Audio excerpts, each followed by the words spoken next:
محمد وعلی آل محمد وبارک وسلم۔ تمام سننے والوں کو السلام علیکم۔ سورۃ البقرہ آیت نمبر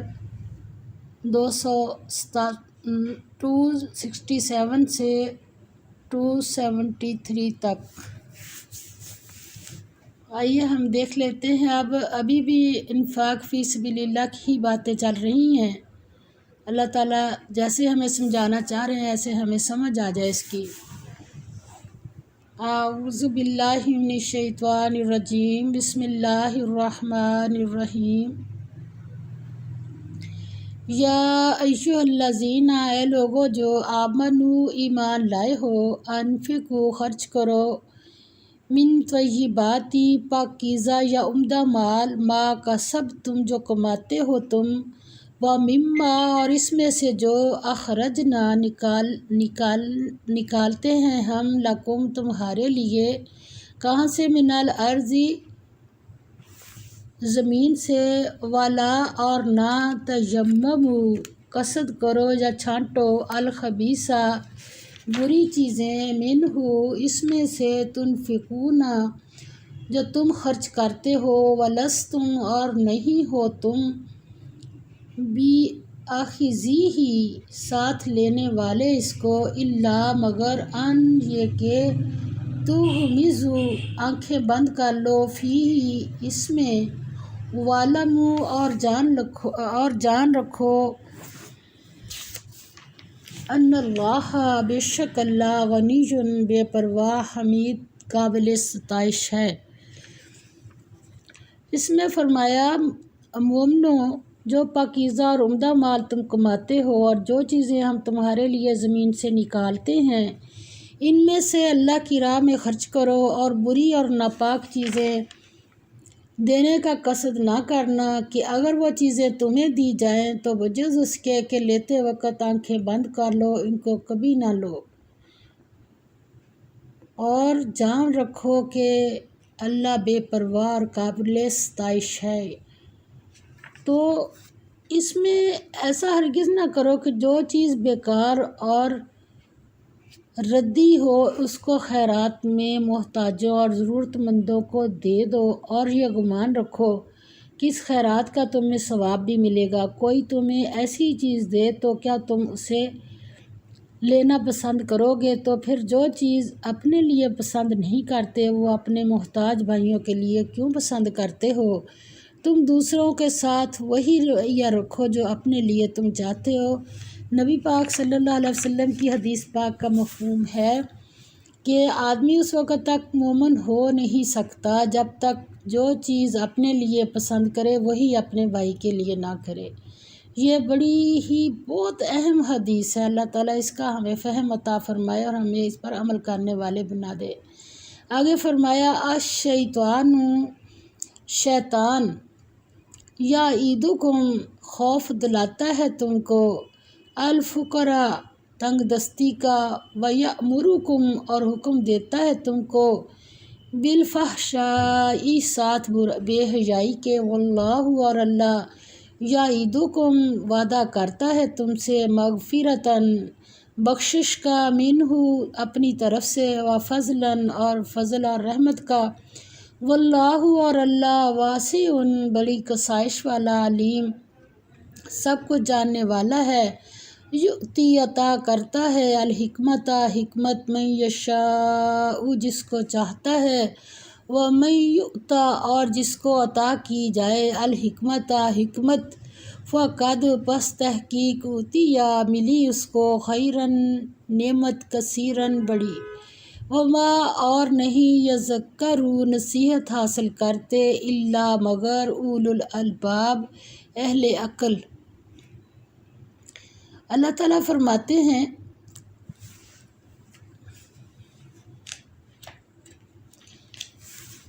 اور دیکھنا شیطان کا کہا نہ ماننا، وہ تمہیں تنگ دستی کا خوف دلاتا اور بے حیائی کے کام کرنے کو کہتا ہے، اور اللہ تم سے اپنی بخشش اور رحمت کا وعدہ کرتا ہے، اور اللہ بڑی کسائش والا اور سب کچھ جاننے والا ہے۔ وہ جس کو چاہتا ہے دنائی بخشتا ہے، اور جس کو دنائی ملی بے شک اس کو بڑی نعمت ملی، اور نصیحت تو کون قبول کرتے ہیں؟ وہی لوگ قبول کرتے ہیں جو عقل مند ہیں، بے عقلوں کے لیے کچھ بھی نہیں۔ شیطان انسانوں کو مفلسی سے ڈراتا ہے۔ آدمی میں ایسی سوجھ بوجھ پیدا ہونا کہ دنیا کے ظاہری نمائشی فوائد میں پھنس کر نہ رہ جائے، بلکہ حقیقی نفع نقصان کو سمجھ سکے اور اچھائی اور برائی کی راہوں کا شناسہ بن جائے۔ ظاہر ہے کہ جو خود اعلیٰ درجہ کی صفات رکھتا ہو وہ برے اوصاف رکھنے والوں کو پسند نہیں کر سکتا۔ ایسی سوجھ بوجھ والی باتوں کو قرآن نے حکمت سے تعبیر کیا ہے، کیونکہ دیکھیں کہاں خرچ اور کیونکہ انفاق حکمت کے خزانے کی کلید ہے۔ حکمت سے مراد صحیح بصیرت اور صحیح قوت فیصلہ۔ یا اللہ مجھے بھی اور میرے تمام سننے والوں کو یہ عطا فرما دے۔ یا اللہ ہمیں صحیح بصیرت عطا فرما دے۔ فرمایا جسے حکمت مل گئی اس نے زندگی کی بڑی نعمت برکت حاصل کر لی اور وہ ہرگز شیطان کی راہوں پر نہیں جائے گا۔ شیطان کے تنگ نظر مریدوں کی نگاہ میں یہ بات بڑی عقل مندی کی ہے کہ آدمی دولت کو سنبھال کر رکھے اور ہر وقت اس میں اضافہ کی فکر میں رہے، لیکن مومن کے نزدیک یہ عین بیوقوفی ہے کہ مال تو وہی ہے نا جو کھا لیا، جو پہن لیا اور جو اللہ کے راستے میں دے دیا، باقی تو جب انسان کی وفات ہونے لگتی ہے تو حدیث پاک کا مفہوم ہے۔ آپ صلی اللہ علیہ وسلم نے فرمایا کہ سب سے زیادہ انسان کو فوت ہوتے وقت وہ حسرت ہوتی ہے جو مال وہ چھوڑ کے جا رہا ہوتا ہے کہ اب جا کے حساب تو میں نے دینا ہے اور عیش کرنی ہے پچھلوں نے۔ تو عقل مند جو ہے نا وہ اللہ نے یہاں اس کا کہ اس کو حکمت مل گئی۔ حکمت کیا ہے کہ اللہ کی راستے کے خرچ جو ہے نا جہاں بھی ہمارے سامنے آئے اللہ ہی لاتا ہے، تو ہم اس میں ذرا بھی نہ سوچیں، فوراً وہ خرچہ ضرور کریں۔ وما اور جو انفقتم خرچ کرو تم من نفقۃ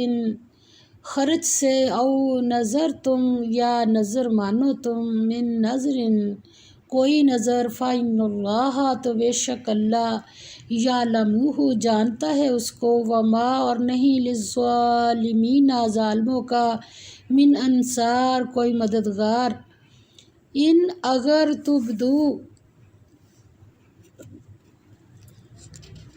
فرمایا اور تم اللہ کی راہ میں جس طرح کا خرچ کرو یا کوئی نظر مانو اللہ اس کو جانتا ہے اور ظالموں کا کوئی مددگار نہیں۔ پھر فرمایا ان اگر تبدو ظاہر کر کے دو الصدقاتی خیرات فنعما تو کیا ہی خوب یا وہ، وَإِنْ اور اگر تخفوا چھپا کر دو ہاں اس کو،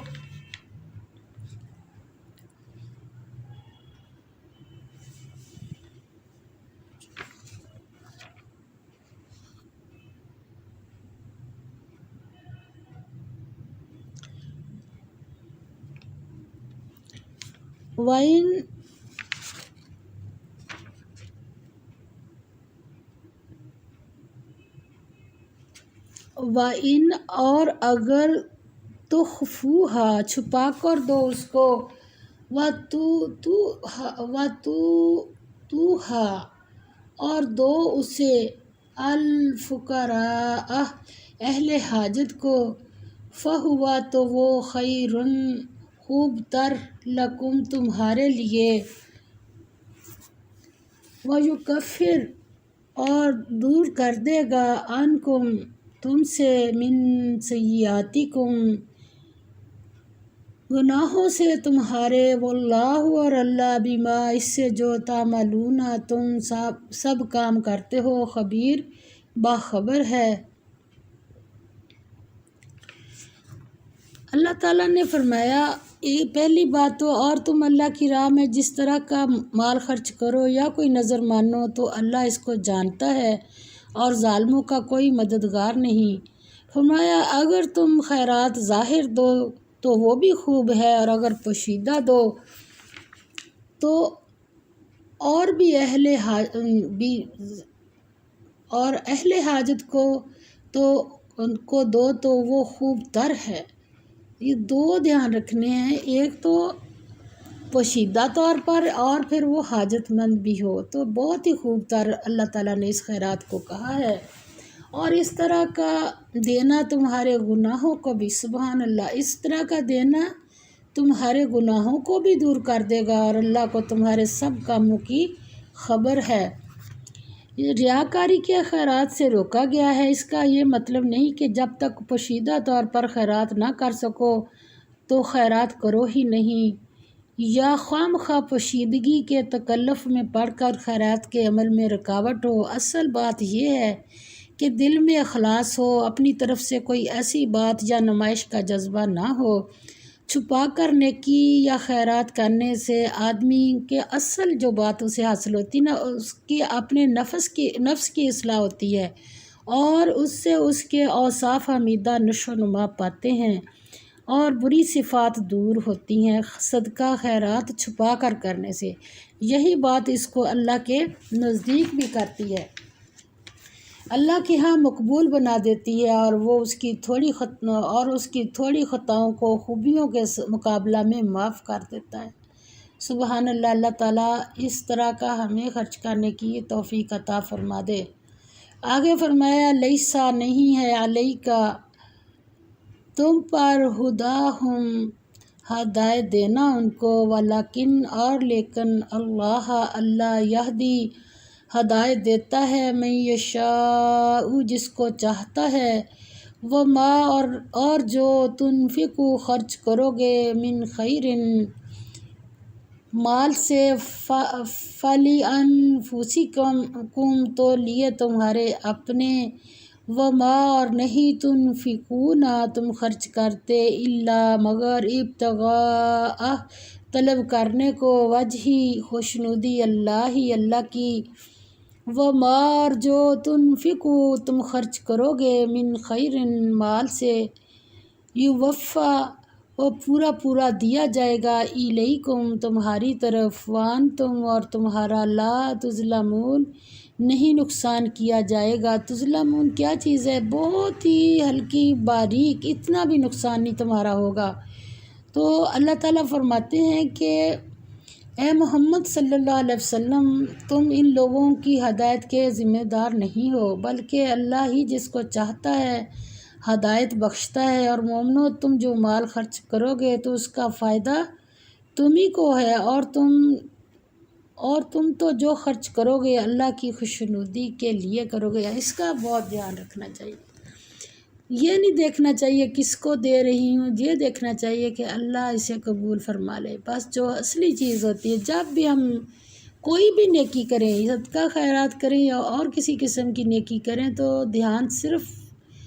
اللہ کی طرف رہنا چاہیے کہ اللہ اسے قبول بھی فرما لے۔ اور جو مال تم خرچ کرو گے وہ تمہیں دیکھیں تو اللہ ادھر ہمیں کیا تسلی کرا، وہ تمہیں پورا دے دیا جائے گا اور تمہارا کچھ نقصان نہیں کیا جائے گا۔ آگے اللہ تعالیٰ فرماتے ہیں،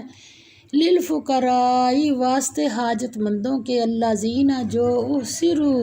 محصور کیے گئے، فی سبیل اللہ اللہ کی راہ میں، لا یستطیعون نہیں طاقت رکھتے، ضرباً سفر کی، فی الارض زمین میں، یحسبوہم گمان کرتا ہے ان کو، الجاہل ناواقف، اغنیاء غنی، من وجہ سے، التعفف خودداری نہ مانگنے کی، تعرف تو پہچانتا ہے، ہم ان کو، بسیماہم ساتھ چہرے یا قیافے سے، ہم ان کے، لا نہیں، یسالون سوال کرتے، الناس لوگوں سے، الحافاً لپٹ کر، وما اور نہیں تنفقو تم خرچ کرو گے من خیر مال سے، فإن اللہ تو بے شک اللہ بھی اس کو علیم جانتا ہے۔ فرمایا، اور ہاں تم جو خرچ کرو گے تو ان حاجت مندوں کے لیے جو اللہ کی راہ میں رکے بیٹھے ہیں، اور ملک میں کسی طرف جانے کی طاقت نہیں رکھتے اور مانگنے سے عار رکھتے ہیں، یہاں تک کہ نہ مانگنے کی وجہ سے ناواقف شخص ان کو غنی خیال کرتا ہے، اور تم قیافے سے ان کو صاف پہچان لو کہ حاجت مند ہیں اور شرم کے سبب لوگوں سے منہ پھوڑ کر اور لپٹ کر نہیں مانگ سکتے، اور تم جو مال خرچ کرو گے کچھ شک نہیں کہ اللہ اس کو جانتا ہے۔ یہ کیا بات ہوئی کہ خوددار ہیں، اور پھر تم جو خرچ کرو گے کچھ شک ہی نہیں ہے اس میں کہ اللہ جانتا ہے۔ کہ اب ایسے لوگوں کو دے کے ان کی نشریات نہیں کرنی کہ میں نے فلاں کو دیا، مجھے پتہ چلا ایسے لگا جس کے جیسے اس کے حالات صحیح نہیں۔ یہ ہماری بہت بڑی غلطی ہے، خوددار بندے کو چھپا کے بھی دینا ہے اور پھر اس کو نشر بھی کر دینا ہے، یہ بہت دھیان رکھنے والی بات ہے۔ تو اللہ تعالیٰ فرماتے ہیں خیرات کا ایک ضروری مصرف یہ ہے کہ ان لوگوں کی مدد کی جائے جو دنیا کے کام کاج کا دھندا چھوڑ کر دعوت حق کی خدمت کے لیے وقف ہیں۔ نہ تو ان کو اپنی معاش پیدا کرنے کے لیے کوئی جد و جہد مقدورت ہے اور نہ کوئی دوسرا ذریعہ، یا تو اتنا ٹائم بھی نہیں ہے کہ اللہ کے راستے میں لگے ہیں، اور نہ کوئی دوسرا ذریعہ معاش رکھتے ہیں۔ شب و روز دین و ملت کی خدمت میں مشغول ہیں، حالت ان کی حاجت مندوں کی مگر صورت بے نیازوں کی۔ ایسے افراد کی خبرگیری ہر مسلمان پر فرض ہے، اس لیے خصوصیت کے ساتھ اس پر توجہ دلائی۔ لوگ بالعموم ان کو خیرات کا مستحق سمجھتے ہیں جو کاسہ گدائی لے کر بھیک مانگتے ہیں، چست و چلاک ہوتے ہیں، لیکن ایک خوددار حاجت مند کو کوئی نہیں پوچھتا، حالانکہ سب سے زیادہ مستحق ایسے ہی افراد ہیں۔ اس ضمن میں یہ بات بھی ضروری ہے کہ خیرات دینے والوں کو چاہیے کہ ایسے افراد کو تلاش کر کے دیں، اور لینے والوں کو چاہیے کہ سوال کر کے اپنی خودی اور عفت کو تاراج نہ کریں۔ یعنی دین کے کاموں میں لگے ہیں تو پھر اللہ مالک ہے، اللہ تعالیٰ ڈالے گا جس کے دل میں، وہ خود ہی ان کی مدد کر دیں گے۔ یہ اس کا حق نہیں بنتا کہ جو ایسے کاموں میں لگے ہیں ان کی شان کے خلاف ہے کہ کسی کے آگے ہاتھ پھیلائیں۔ تو فرمایا اور لینے والوں کو چاہیے کہ سوال کر کے اپنی خودی و عفت کو تاراج نہ کریں، یہ ان کی شان کے خلاف ہے، وہ بے نیاز رہیں، اور دوسرے لوگوں کا فرض ہے کہ وہ فرض کہا ہے اللہ نے، اور دوسرے لوگوں کا فرض ہے کہ وہ ایسے افراد کی بے مانگے مدد کریں۔ اللہ تعالیٰ ہمیں صحیح پڑھ کر صحیح عمل کی توفیق عطا فرما دے، اور ہمارے کاموں کو جو بھی ہم اللہ کے راستے میں کرتے ہیں قبول و منظور فرما لے۔ وآخر دعوانا ان الحمد للہ رب العالمین، آمین یا رب العالمین۔